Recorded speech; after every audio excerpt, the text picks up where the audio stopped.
Madame, mademoiselle, monsieur, bonjour.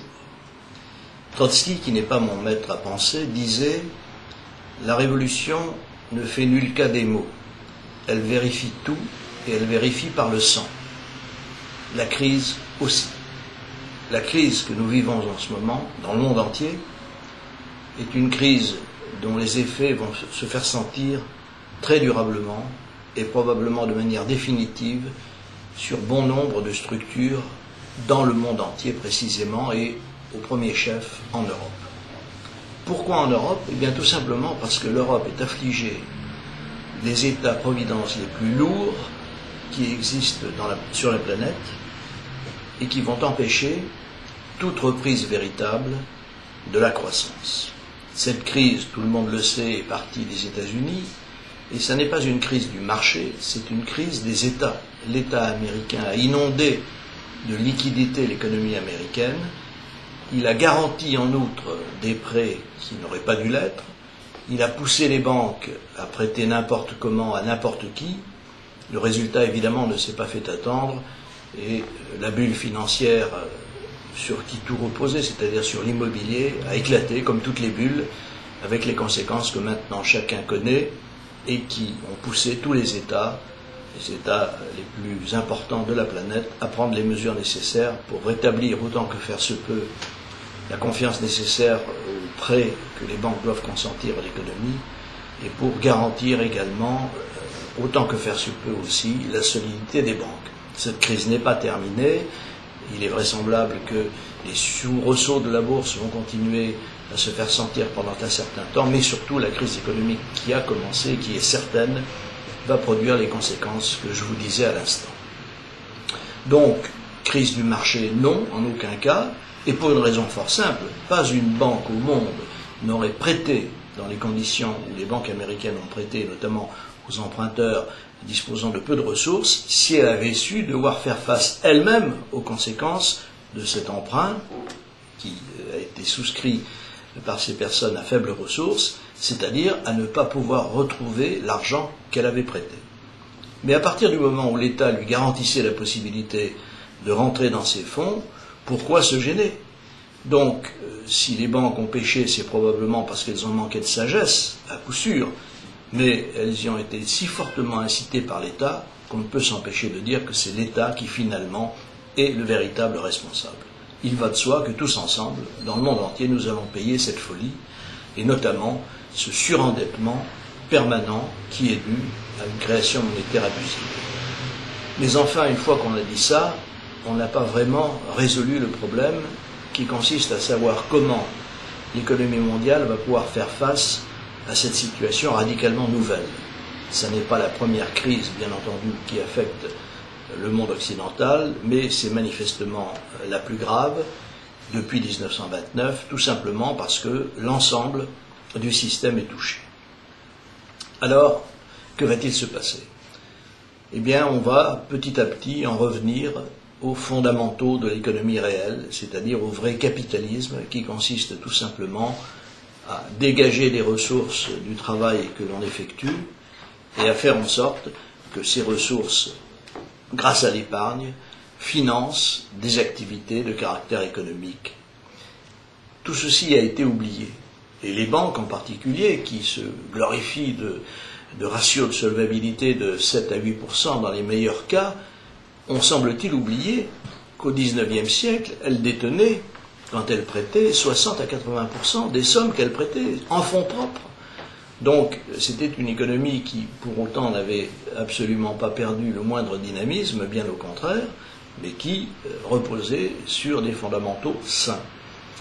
Il n'est pas question, évidemment, à l'époque actuelle, de revenir à ce type de chiffres, car il serait difficile de passer de 8%, qui est actuellement le ratio des banques, à 60 ou 80%. Ça demanderait une recapitalisation qui prendrait tellement de temps que l'économie aurait le temps de mourir de soif, de faim, en attendant que les banques se soient recapitalisées. Mais enfin, il faut essayer de tendre vers une situation où les banques disposeront de beaucoup plus de fonds propres qu'elles n'en disposent actuellement, ce qui, soit dit en passant, calmera également la spéculation. Alors la suite, évidemment, est ce qu'il y a de plus important. La suite, c'est bien entendu ce qui va se passer dans nos économies occidentales. Les économies occidentales sont vraiment divisées en deux. Vous avez d'une part l'économie américaine où le taux de prélèvement est de l'ordre de 35 ou 36%, et puis vous avez les économies européennes où le taux de prélèvement est entre 40 et 45%, et pour les États les plus endettés, où il faut parler non plus de prélèvement mais de dépenses publiques, où on en arrive comme en France à 54% de dépenses publiques. Soit dit en passant, on ne cesse dans certains milieux, je pense en particulier dans les milieux de gauche, de dire et de fustiger l'économie américaine qui serait endettée d'une manière folle. Mais on oublie également de dire que l'économie américaine, que l'État américain n'est pas endetté davantage que l'État français. Si vous ramenez les chiffres à leurs proportions respectives, c'est-à-dire à l'importance de l'économie américaine et celle de l'économie française, vous avez un taux d'endettement qui est à peu près identique. Mais étant donné que les prélèvements obligatoires sont beaucoup plus faibles et les dépenses publiques aussi aux États-Unis, les meilleures chances de rebond existent aux États-Unis et non pas en France ou en Europe. C'est si vrai d'ailleurs que l'Allemagne, qui pourtant arrive à faire des chiffres extraordinaires de son commerce extérieur, puisqu'elle va finir l'année vraisemblablement avec 200 milliards d'euros d'excédent, l'Allemagne est quand même dans une crise profonde. Et il semble que l'année prochaine sera marquée en Allemagne par une récession ou au mieux une croissance zéro. Tout comme la France d'ailleurs. Mais tout simplement parce que l'Allemagne a également un État-providence qui est très lourd et qui ne permet pas de dégager les marges de manœuvre nécessaires, notamment en temps de crise.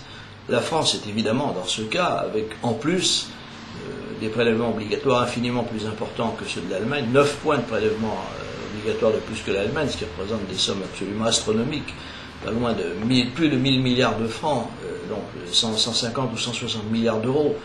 Ce sont des sommes gigantesques qui, évidemment, pèsent sur l'économie et empêchent de créer des emplois.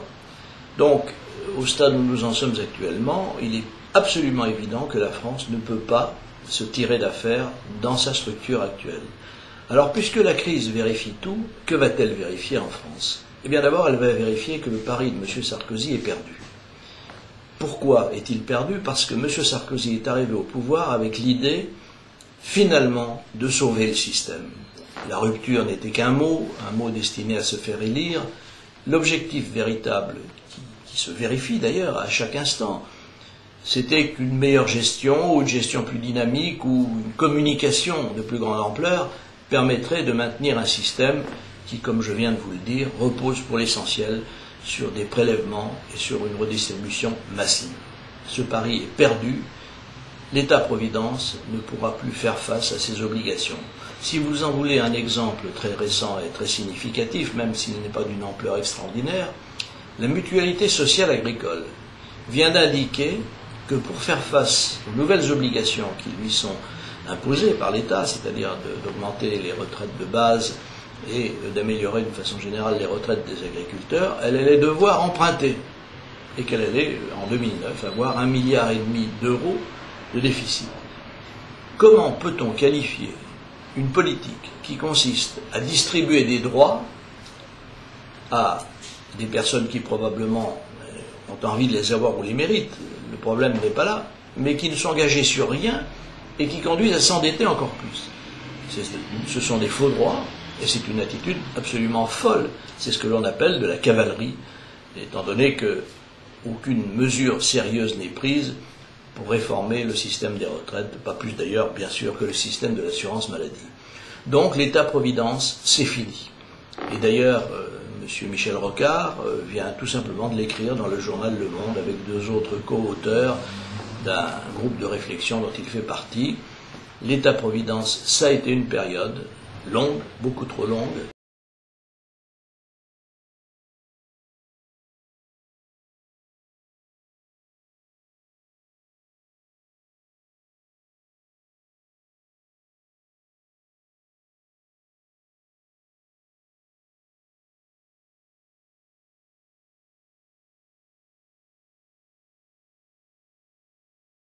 À rien.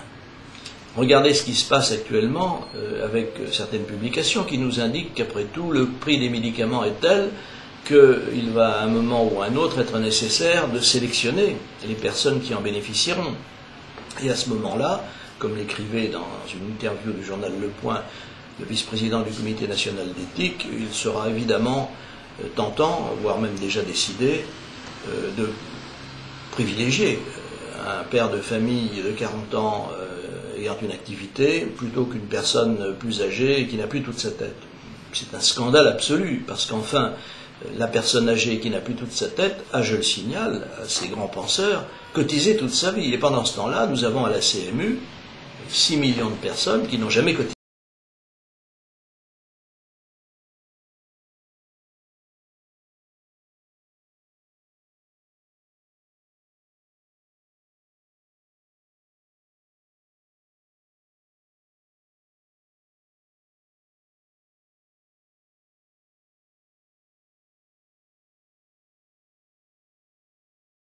Au profit de gens qui n'ont eu que le mérite d'arriver et de se soumettre au bon vouloir qui est grand des organismes sociaux français et d'en bénéficier jusqu'à quand? Eh bien jusqu'au moment où ces organismes seront en défaillance et disparaîtront.